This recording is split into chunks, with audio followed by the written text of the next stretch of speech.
Hello, it's Bert Turner here from Turner at Large. I'm excited to be here today to update you on my experiment with hyperbaric oxygen and fasting. So I've just had my third dive in the hyperbaric oxygen chamber. It's a mild hyperbaric oxygen chamber. I must make that distinction. It's a hard shell. I'll do a special on the hyperbaric oxygen chamber coming up. Fasting wise, I'm at about 80 hours fasted now.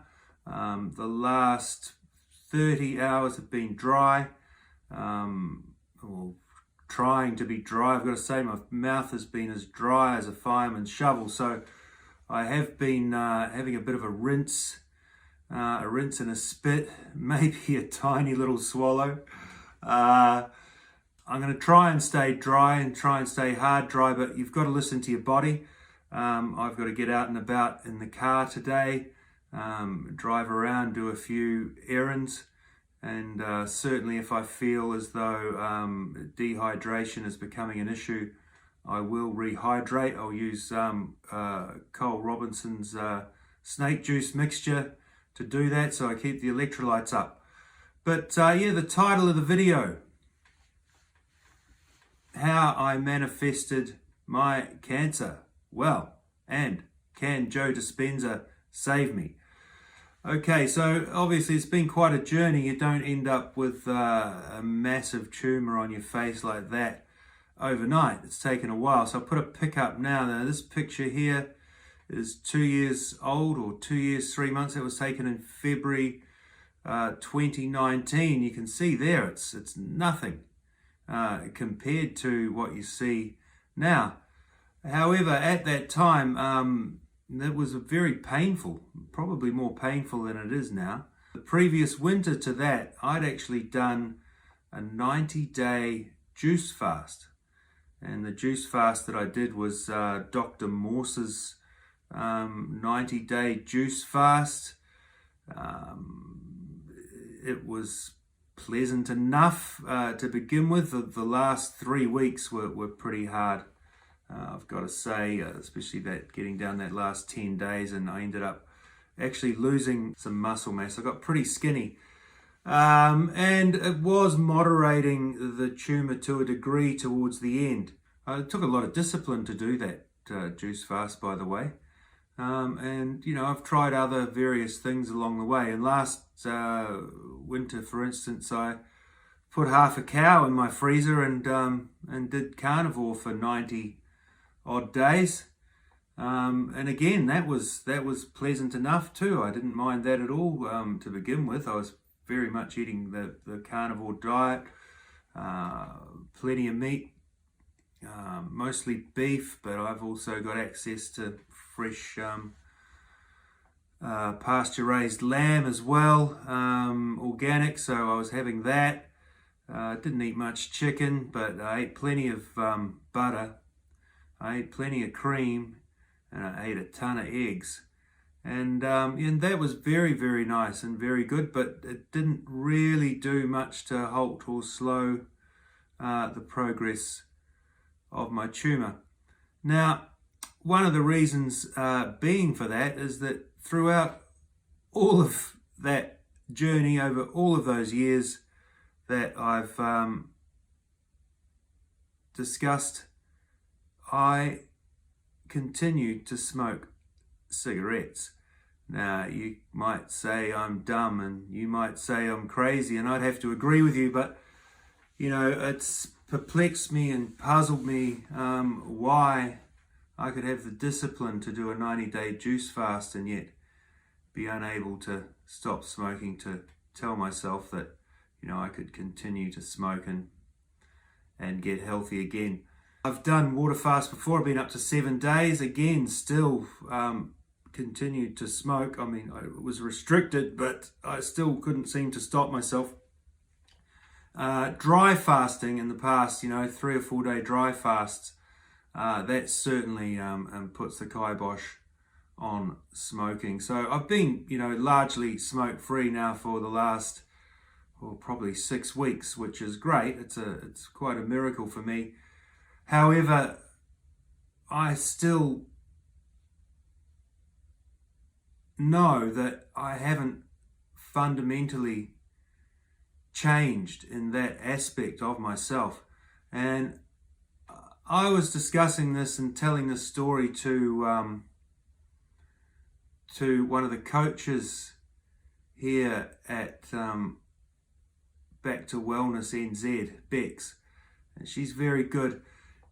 She actually suggested to me that I have a listen to Joe Dispenza, listen to his book, and I'll leave a link for you to the audio book you can listen to for free on YouTube, which is what I did.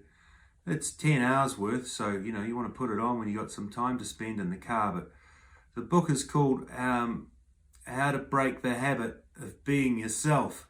It's a pretty gripping title. It certainly is for me anyway. So I listened to that book, and you know what really stood out for me was that I already knew a reasonable amount about the brain. I thought I was reasonably well educated. I'm always interested in looking to see what the latest is, but you're always ready to find out something new. And what was interesting for me particularly was that they've shown that the brain releases chemicals, chemical rewards, or whatever you want to call them, chemical reactions to our emotions, be they negative or be they positive, and so that we'll have an emotion of anger, say, or jealousy, or whatever it is, and a chemical cascade will be set off, and at some stage our body will want those chemicals again. They'll want that again. And so our subconscious will kind of help us manifest a situation where we can be angrier. But what's really interesting is that the body is wanting us to be a little bit angrier than we were the last time, or a little bit sadder than we were the last time, or a little bit more frustrated than we were the last time, because we'll get a little bit more of that chemical each time. And so that's really interesting, because you know what I find with cigarettes is the physical craving is a bit of a myth. The nicotine craving is, I don't really get it. I'm getting some other kind of craving, some other kind of emotional craving, and I've spoken to addicts in the past, hardcore addicts off hard drugs who've been off those drugs for years, but said that the hardest thing they ever kicked was cigarettes, and it was actually what made it so hard was the emotional struggle they went through with stopping that particular addiction. So, Joe Dispenza, back to Joe. Yes, I read the book, and at the end of the book, he starts to describe a meditation process. And so I had a bit of a look around, and I tell you what, there's some people getting some really, really amazing healing results, if the testimonials are to be believed, and I do believe them. So last night, I dialed up on YouTube week 1 meditation guided by Joe Dispenza himself. Now, I've tried a bit of meditation in the past. In fact, I'm always quite keen to have a bit of a lie down and a drift off. I've never had a lot of luck with sitting up, but Joe insists that we sit up and not drift off. So I did that. I sat up and I didn't drift off, and I followed his instructions. So this is my very first Joe Dispenza meditation, and my review is that it was really good. It was really quite different, and so much so that this morning when I woke and recalled doing the meditation last evening, I very immediately felt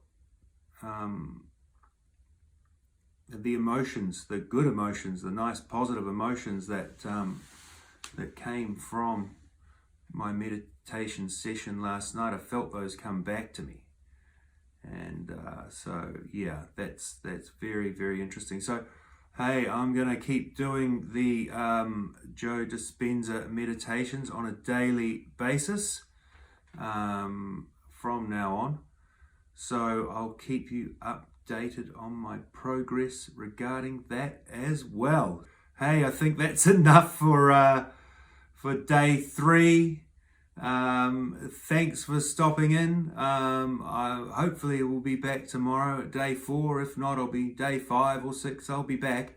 So thanks for stopping in, and look forward to seeing you again next time. Cheers. Bye for now.